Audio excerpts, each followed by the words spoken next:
Scontro sulle bilancio, l'opposizione scrive a Mario Draghi per rimuovere Musumeci. Il presidente della regione replica a Miccichè: non ritirerò la mia ricandidatura. Giuliana Miccichè. Il presidente della regione, Nello Musumeci, è sotto assedio. L'approssimarsi della scadenza dell'esercizio provvisorio del bilancio, al termine ultimo del 30 aprile, solleva la denuncia dell'opposizione.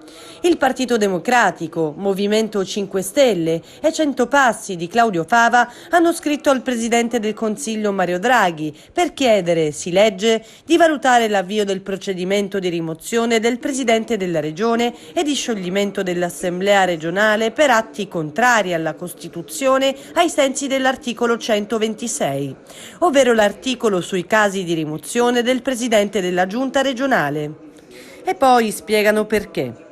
Il governo regionale ha trasmesso all'Assemblea il disegno di legge di bilancio per l'esercizio 2022-2024 privo di un presupposto essenziale: il parere preventivo obbligatorio del Collegio dei Revisori dei Conti. Nell'eventualità che il parere espresso dal collegio sia negativo, la giunta regionale può percorrere due strade: o conformarsi al parere modificando il documento contabile, oppure motivare le ragioni per le quali ritiene di non operare alcun adeguamento.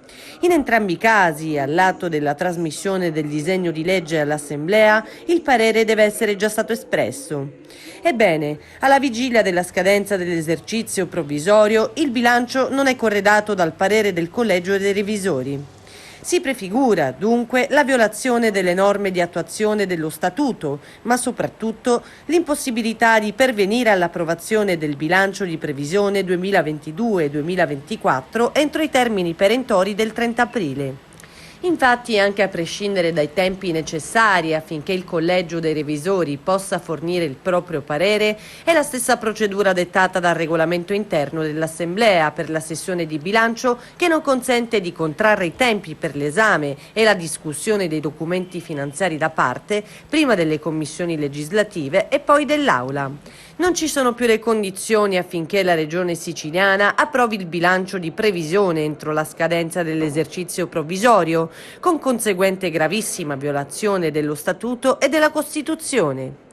E nel frattempo Musumeci controbatte alle ripetute dichiarazioni di Gianfranco Miccichè contro l'opportunità di ricandidarlo alla presidenza della regione e afferma: non mi farò delegittimare da chi ha già spaccato la coalizione 2 volte facendo vincere la sinistra, da chi oggi in Sicilia guida metà del suo partito e non si capisce cosa mi rimproveri.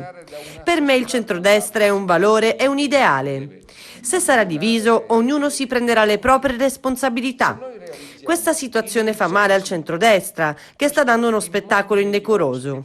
È innaturale mettere in discussione un presidente uscente se non ci sono fatti gravi.